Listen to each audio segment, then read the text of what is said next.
buenas noches. Y como está ahí, mi nombre es Luis Alberto Mayor de Quintanilla.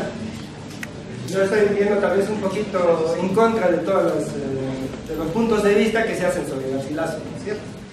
Ya. Ahí dice el título: la historia describe a los vencedores. Entonces, lo que yo estoy tratando de proponer y rescatar del Inca Garcilaso con esta ponencia es que él escribe, más allá de todo lo que podamos discutir, de todo lo que podamos criticar su obra, él escribe como un vencedor. Él, no habiendo vencido en guerras, digamos, con los españoles, su obra es la de un vencedor. Y eso es lo que él nos ofrece y nos deja como legado a nosotros, a los descendientes del Tahuantinsuyo, que somos nosotros, ¿no es cierto?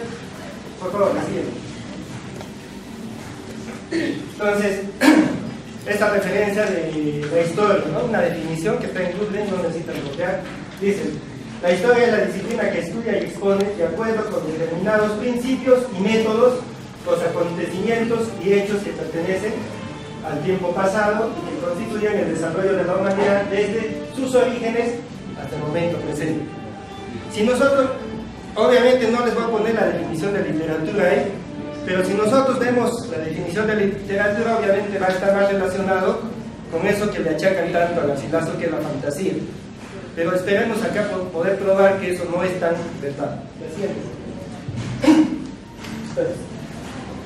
Esta frase popular de la historia la escriben los vencedores. A ver, levanten la mano, ¿cuántos la han escuchado ya antes? ¿Cuántos ya escucharon? ¿Sí? Pues los demás no escucharon esa frase todavía. Ya, ¿a qué se refiere? Que generalmente, sobre todo en los contextos del desarrollo histórico, ustedes saben que las guerras siempre han sido, como dicen, las que han dado parido a la historia, ¿no es cierto? Entonces, generalmente cuando se escriben las historias, es el vencedor, es decir, los historiadores del lado vencedor, los que al final van a escribir la historia y van a tratar de acomodar los hechos a sus intereses, ¿no es cierto? Entonces, esta frase resume eso: la historia la escriben los vencedores. Entonces, ¿qué pusimos ahí? Significa alterar la narración histórica, el verdadero curso de los hechos históricos de acuerdo a los intereses de los vencedores. Entonces, la historia de nuestra gran patria, el Tahuantinsuyo, ha sido y es escrita bajo este concepto una y otra vez. O sea, esas tergiversaciones que vamos a fundamentar acá, escribir la historia del Tahuantinsuyo, no solo se han dado en ese momento, se siguen dando hasta ahora. Hay libros que ahorita, digamos, hablan de los incas y son una porquería, ¿no es cierto? Entonces, continuemos. Acá vamos, solo en esa etapa inicial de la historia del Tahuantinsuyo, cuando llegan los españoles, vamos a ver hasta 4 formas en que se ha tergiversado la verdadera historia de los incas. Y la historia del Tahuantinsuyo, que es lo que nos interesa a nosotros como nación, como territorio. Primero veamos, los primitivistas. Justo la compañera que ha antecedido nos ha expuesto, nos habla de Cieza de León, ¿no es cierto? Por ejemplo, cuando inicia su obra, hace un recorrido del Caribe hacia el Cusco, ¿no? Y por ejemplo, él le da bastante realce en su obra, en el caso de los caribeños, o sea, de las cercanías del Cali y toda esta zona, al hecho de que los aborígenes de la zona fundamentalmente eran guerreros y eran caníbales, ¿no? Y les gustaba tanto comer carne que incluso trataban mujeres, las embarazaban, y cuando ya estaban algo creciendo efecto, le abrían el estómago y era un menú apetitoso, ¿no? Era un manjar para ellos, ¿no es cierto? Entonces, hay ese enfoque que ellos han venido con la idea: ya, es que estos son primitivos. En cierta forma lo eran, ¿no? Estábamos nosotros todavía en la época de piedra, en realidad, con nuestras armas así. Pero ese es por otras circunstancias, no necesariamente por no todas las... no vamos a calcar el desarrollo histórico del viejo mundo con nuestro, ¿no? No podemos comparar. Obviamente, en los estándares de Europa nosotros estamos en la edad de piedra. En nuestros estándares nosotros estamos en la edad de bienestar social, que es muy diferente, ¿no es cierto? Segundo, los evangelizadores. ¿Qué han hecho los evangelizadores? Lo que ellos han hecho es venir y hacer un estudio real, verdadero, de cómo era la religión, el desarrollo histórico del Tahuantinsuyo. Pero a ellos lo que les convenía a los evangelizadores, sustentar que ya en el Tahuantinsuyo la idea de Dios, de Jesucristo, nosotros no habíamos tenido. Entonces todas nuestras deidades, todos nuestros pensamientos espirituales, ellos agarran y lo tratan de acomodar a la historia bíblica. Bueno, si ustedes se van a interesar en el tema, cuando leen van a ver bastantes referencias donde tú dices, ah, no, pues este es la Virgen María y el Niño Jesús, ¿no es cierto? Y nos agarran nuestras representaciones andinas, ¿no? Vas a ver, ah, no, este es el apóstol tal, por eso dicen, ¿no? Creo que es el apóstol Santiago, acá en Cacha, lo que es hoy día Rachi, dice, no, ahí vino Huiracocha, y el Huiracocha más parecía el apóstol Santiago, ¿no? Con su ovejita en el cuello, etcétera, etcétera. Continuemos. Los toleranos.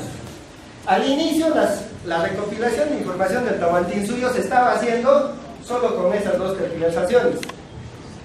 Hasta que, como es un poco difícil, tienen que entender un poquito, ubicarse en tiempo-espacio. En esa época,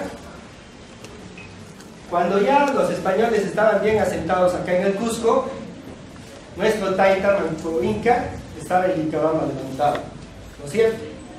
Y como él se había levantado, había toda una corriente de que los incas podían volver a retomar el mando, ¿no es cierto? El gobierno, el poder del Tahuantinsuyo. Entonces ahí llega Toledo y dice, ya, vamos a hacer otra revisión de la historia, vamos a hacer pesquisas y vamos a reescribir. Eso me olvidé tal vez en la parte anterior. En la parte de los evangelizadores, ustedes revisen la obra, es una muy bonita edición que hay de Dioses y Hombres de Huarochirí, y en ahí está bien explícitamente donde dice Francisco de Ayala, está hablando del ejercicio que he hecho de recoger información, y dice, para cuando se vuelva a escribir esta obra, entonces ¿qué hacían ellos? Recogían la información real y después la reescribían en base, o sea, metiéndole ya de contrabando sus ideas, ¿no es cierto?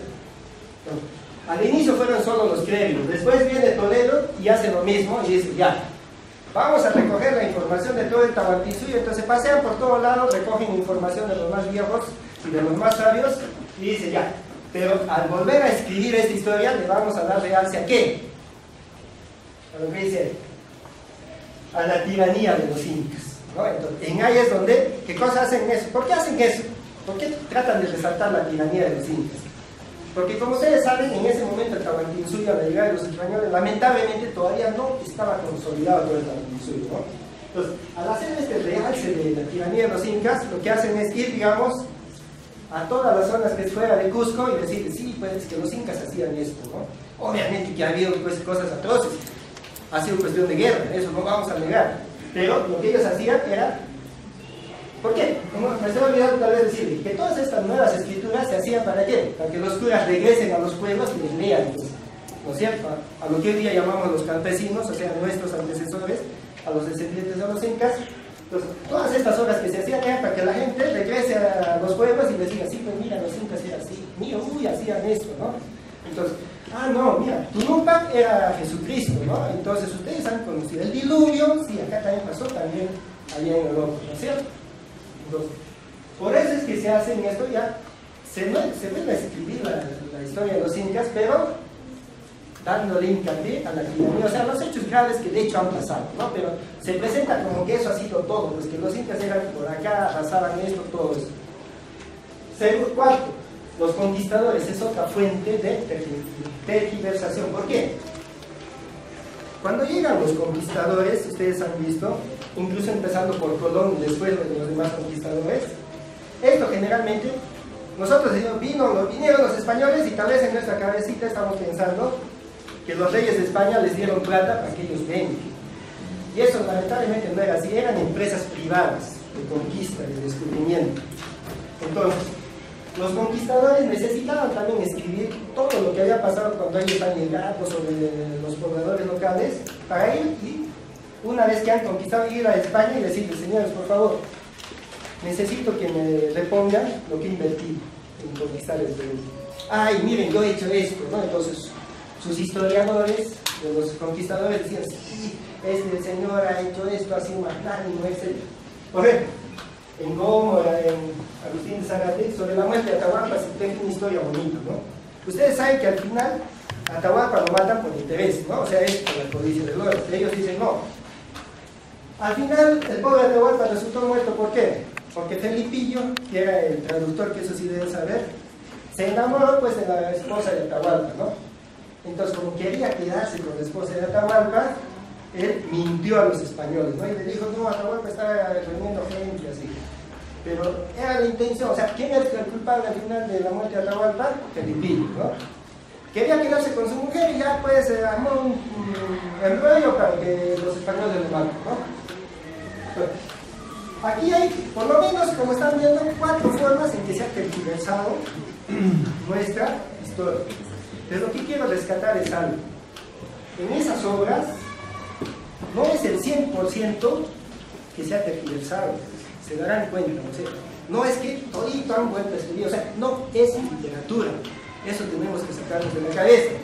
En general, las crónicas y la obra de Garcilaso no son literatura, solo que hay partecitas añadidas, acá le han cambiado estilo así, pero si tú lees con un poquito de cuidado, por decirlo amablemente, puedes rescatar la verdadera historia de los incas.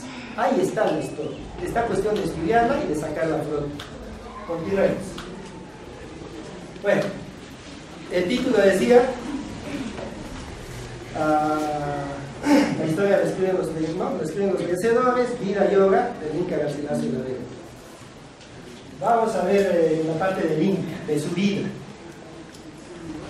Su padre viene en 1935, o sea, no es de la primera oleada de españoles, no viene con Almagro, no viene con Pizarro, ¿no?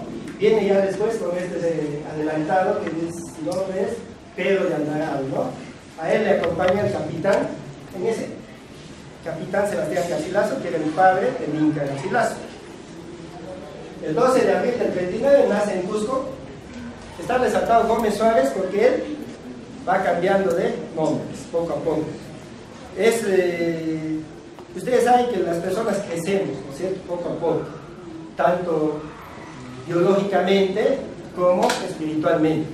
Y esos nombres representan mucho el desarrollo del Inca Garcilaso. A los 6 años, dice Gonzalo Pizarro cañonea la casa del capitán del sector.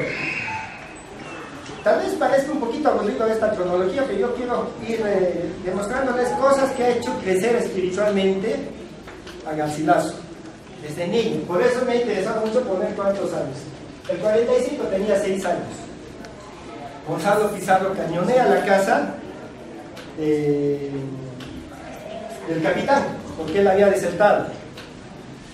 Iban a matarlo, ¿no? O sea, la idea, ustedes saben que en toda la historia, en todos los pueblos, la traición, la deserción siempre se sanciona con la muerte, ¿no es cierto? Le correspondía la muerte al papá de Inca Garcilaso y también obviamente a la madre y al propio Garcilaso.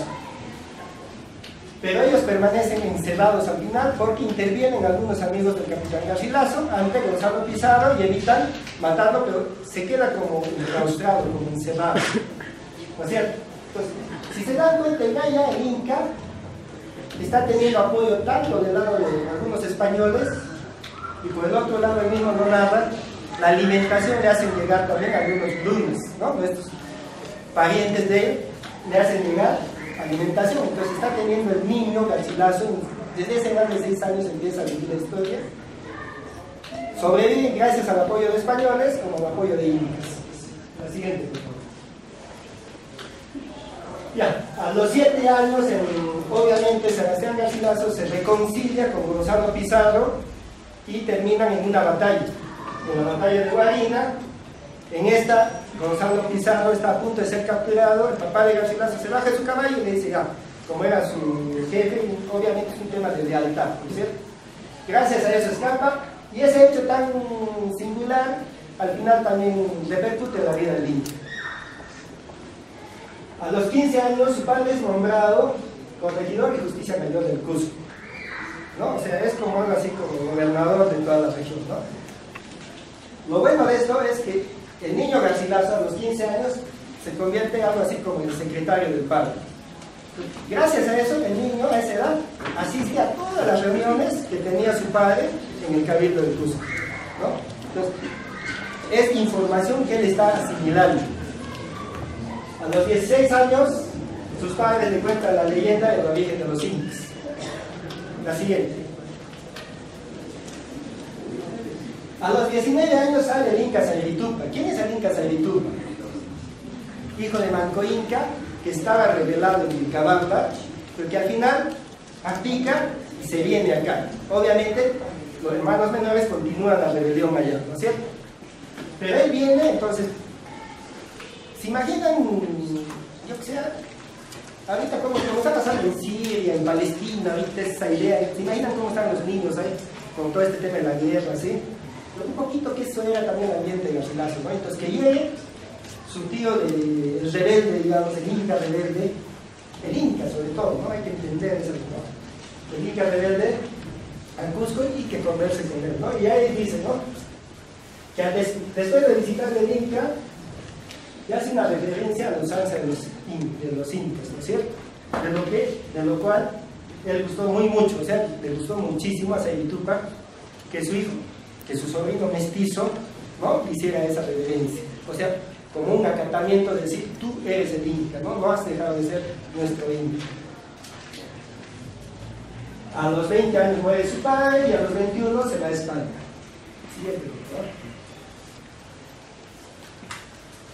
A los 24 años, él se va a España y aprovecha, digamos, la ocasión para tratar de...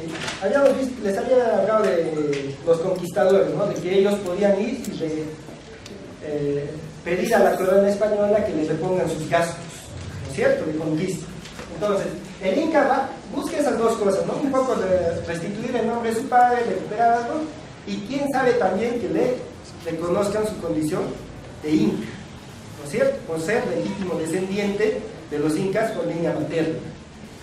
Todo esto el Consejo de Indias le rechaza, sobre todo por ese temita que habíamos visto, ¿no? De que su padre le presta el caballo a Gonzalo Pizarro, ¿no? Que se estaba enfrentando contra la corona.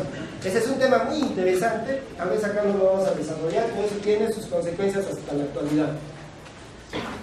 El 17 de noviembre del año 1563 a los 24 años, él a su nombre original, Gómez Suárez, que aumenta de la Vega, ¿no? O sea, él ya está empezando a cambiar, ¿no es cierto? Él está empezando a madurar sus ideas futuras. A los pocos meses, bueno, creo que hay un pequeño error ahí, no sé, por el mes puede ser, al 22 de noviembre cambia a Inca, perdón, todavía Garcilaso de la Vega. ¿Por qué a Garcilaso de la Vega?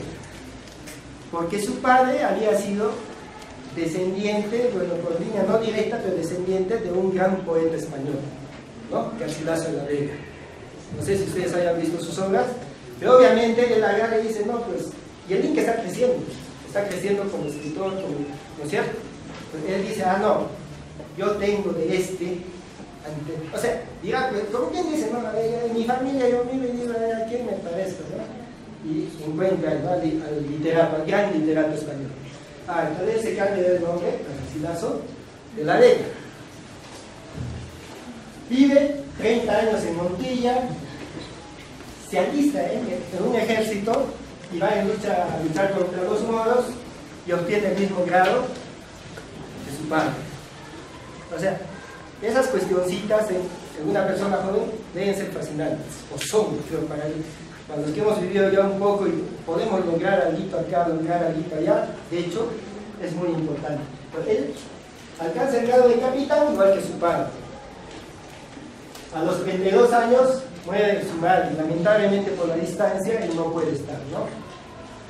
Yo sospecho que ha sido muy fuerte para él, ¿no? Porque creo que no está en las diapositivas, pero él en todo momento, por ahí he escuchado incluso, a veces la gente es ignorante y habla nomás cualquier tontera que escucha por ahí, ¿no? Y por ahí alguna vez en internet me pusieron, sí, pero ese tiraba más a los españoles, ¿no? Pero es falso.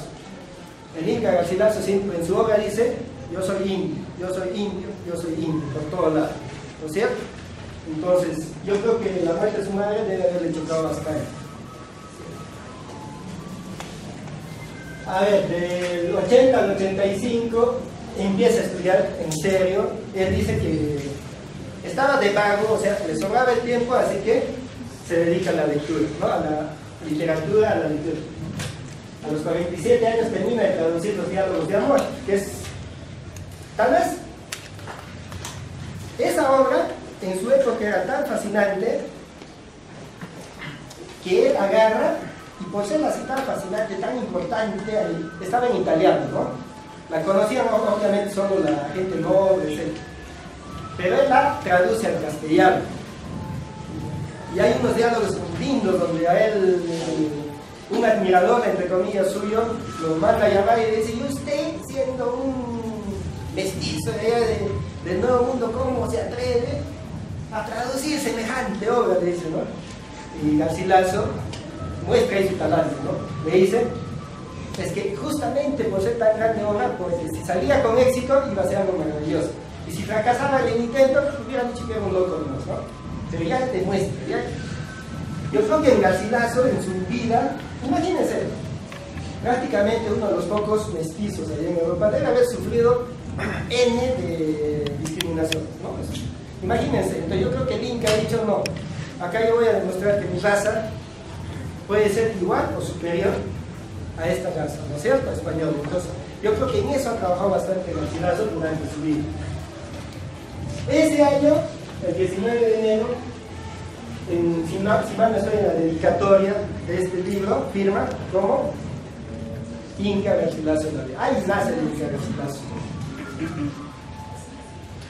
Ustedes habrán leído por historia que en nuestra etapa del Tahuantinsuyo siempre los niños crecían con un nombre y en función a sus hechos se les cambiaba, ¿no es cierto? Cuando asumían el mando del Tahuantinsuyo, el nuevo Inca cambiaba de nombre en base a sus virtudes, ¿no es cierto?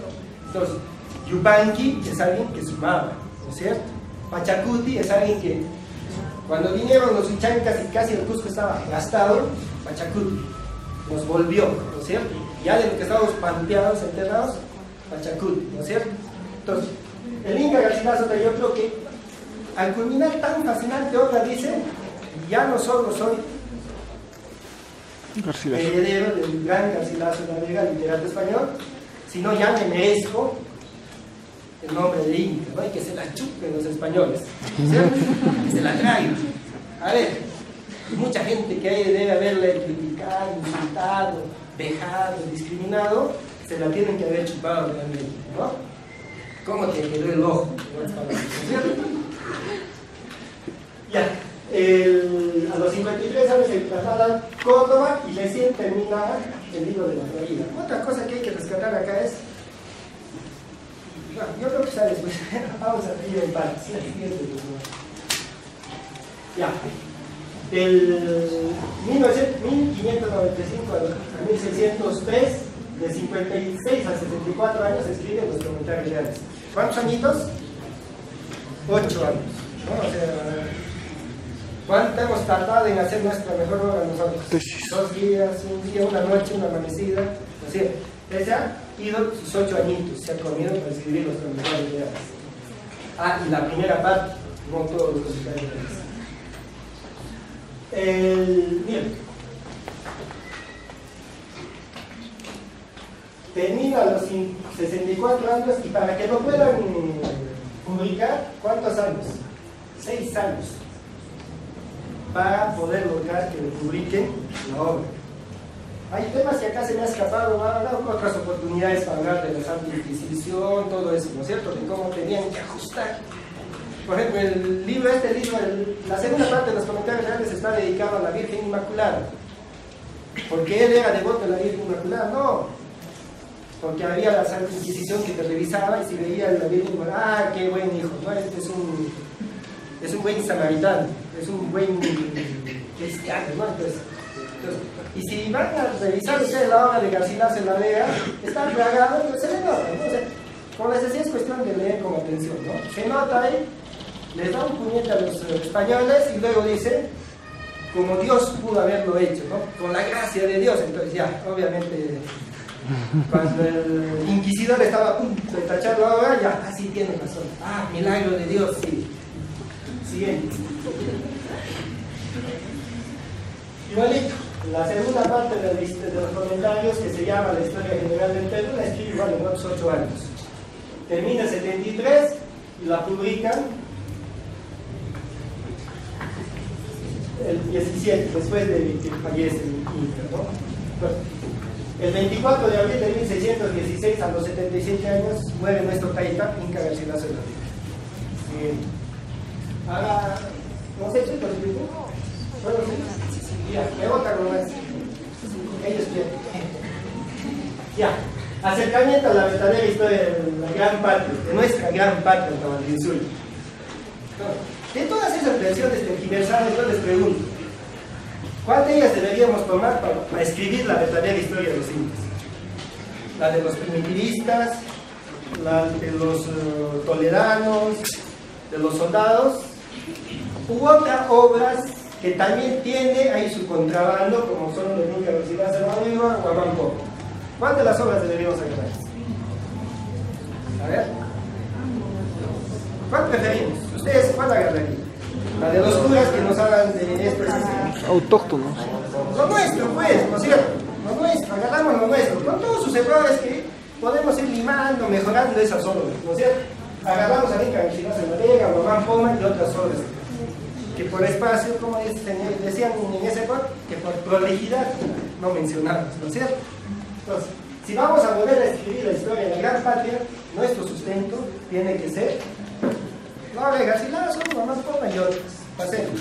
Y les voy a demostrar que sí, que vale la pena. ¿Sí? Ya, gracias. Pues Garcilaso, el vencedor, análisis de la obra. ¿Cuáles son las debilidades de la obra, para comenzar? Primero, lamentablemente el Inca, como ya lo dijo la señorita, lamentablemente él se basa en otras obras, de otros cronistas, y justamente en los cronistas que hemos criticado antes, ¿no es cierto? Justamente en esas obras. Segundo, tiene algunas comunicaciones, él hace, imagínate, no es como ahora, ¿no? Agarras el celular, un whatsappeo ahí y ya te llega la noticia, ¿no es cierto? Sería pues medio año una carta que venía de España acá y medio año para regresar, ¿no es cierto? Cuando él hacía algunas consultas sobre la historia. Lamentablemente, su otra fuente fundamental, pero la fundamental, son sus recuerdos. Como él de niño había vivido, él lo narra, ¿no es cierto? Con los parientes de la madre, con nuestros incas, con los que habían sobrevivido a la matanza de Atahualpa, él sí, durante esos 20 años ha tenido una educación netamente incaica. Yo me atrevo incluso a titularlo como el último alumno del Yachaywasi Cusqueño, porque sí, o sea, la obra está plagada de maravillas de nuestra historia. Su capacidad de empatía, ¿qué es la empatía? La empatía es la capacidad de ponerme en la posición del otro. Esas cuestiones que le achacan a Garcilaso de literatura, fantasía, justamente se refiere a eso. El Garcilaso, él tiene la capacidad, digamos, si habla de Gonzalo Pizarro y quiere completar algo, de hablar en el sentido en que Gonzalo Pizarro lo hubiera dicho. Y cuando habla de Atahualpa, él tiene la capacidad de expresar como en la idea, en nuestra forma de pensar incaica, lo hubiera dicho Atahualpa. ¿No es cierto? Esa es su capacidad. Claro, eso no le perdonan algunos historiadores, sobre todo algunos modernos. Los lastres de la Inquisición, eso es lo que les he dicho, no siempre tenía que, después de poner lo cierto, tenía que poner. Pero esto no pudo haber sido obra solo de los incas, sino que tuvo que haber intercedido el divino, el Dios, etc. ¿No es cierto?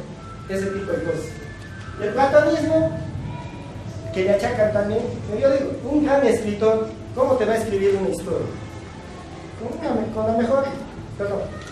Con la mejor herramienta que había en ese momento y para demostrarle al mundo que él estaba a la vanguardia de los escritores de la época, obviamente en lenguaje platónico, ¿cierto? Hay algo, estos que le acusan de fantasioso, la debilidad de esos que le acusan de fantasioso es que lamentablemente no saben quechua. Entonces lo que entienden es las cuestiones en español, pero las maravillas que nos habla el Inca Garcilaso, que nos explica desde nuestra cosmovisión andina, incaica, camantinsuiana, nosotros no la entienden, entonces no le prestan atención. El Inca te explica maravillosamente lo que es huaca, apacheta, pacarina, el término huacha, ese término Huacha, si los europeos lo hubieran leído a Garcilaso, no se hubiera cometido. No entender este término Huacha en el sentido incaico o insuyano ha generado, por ejemplo, justo en la tarde estaba revisando en internet, ha generado 43 millones de muertos por hambruna. ¿Por qué? Porque los europeos lo han tomado en otro sentido que no es, pues, en el sentido que no es. O sea, han generado, ese es también tema de otra posición. Entonces, por no entender el término Huacha, lamentablemente en el mundo han muerto 43 millones de personas y en cierta forma nos lo va a achacar la historia, ¿no? Pero no es por nuestra culpa, sino porque ellos no han sabido entender. Y justamente la gente que lo critica a Garcilaso, que es fantasioso en literatura, es que no entienden quechua, no entienden. Entonces, no entienden lo que realmente vale el tesoro que hay en la obra. La cosmovisión andina, no nuestra cosmovisión. Ella entiende la forma de pensar de los incas, y la forma de pensar de los incas era en quechua, no en castellano, no en otro idioma, ¿no es cierto? Él en su niñez aprendió el quechua y dominaba el quechua, aunque cuando escriben los comentarios casi ya no lo habla. Pero pese a haber olvidado el quechua, yo creo que él sí, el recuerdo, la forma de pensar, sí la mantenía, la tenía presente hasta el último día de su vida, ¿no es cierto? Y por eso nos ha regalado esa maravillosa obra. La última, penúltima. Ya, esto ya es, pero la obra es irreverente, absolutamente irreverente. Ustedes saben que a la religión católica la trilogía, Padre, Hijo, ¿cómo se llama eso? Padre, Hijo, ¿sí? Trinidad. La Santísima Trinidad. Ahí tú no puedes levantar no puedes decir, no se puede criticar, ¿no? Es el dogma de la religión católica. Él aprovecha a Atahualpa y se burla de ese tema, y se burla de muchas cosas en forma inimaginable de la religión. Bueno, él dice que Atahualpa respondió que Valverde había venido y había hablado, y esa vez se decía triuno, ¿no? Que le habló de los dioses triunos. Y él dice, no, lo que pasa es que Atahualpa responde y dice, tres y uno, son cuatro, así, ¿no? Eso es una burla terrible a lo que es la religión. Tres y uno, cuatro, así, ¿no? También se burla en ese mismo, o sea, cuando ustedes lean crónicas, siempre quedan entre comillas, como diciendo, lo dijo Atahualpa, en realidad el que está hablando es el cronista, ¿no es cierto? Y está dando su punto de vista. En otra parte dice, pero ¿cómo le dice? Tú me has mencionado a Pizarro, me has mencionado a Dios, a Jesucristo, y no sé qué otros, al Papa y al Rey de España. O sea, ustedes tienen 5 dioses, más dioses que nosotros, lo cual es una burla terrible a quien viene y te dice, no, hay un solo Dios, ¿no es cierto? Entonces, Garcilaso en su obra hace añicos la religión y hay muchas otras cosas. Es irreverente con los españoles, ¿por qué? Porque él toma partido de los rebeldes. Y eso hasta ahora en España se admiran, o sea, cómo el Inca Garcilaso podía escribir una obra y hablar bien de los españoles que se rebelaron contra la corona, ¿no es cierto? Y obviamente, ¿por qué lo hizo él? Porque su padre fue uno de esos rebeldes, ¿no es cierto? Entonces, español, no fue en su punto de ver el Inca, ¿no? Lo que necesariamente él tenía que ser Inca y español fue de conquistador, la idea de conquistador. Gracias, van a disculpar. Vamos a dar un abrazo.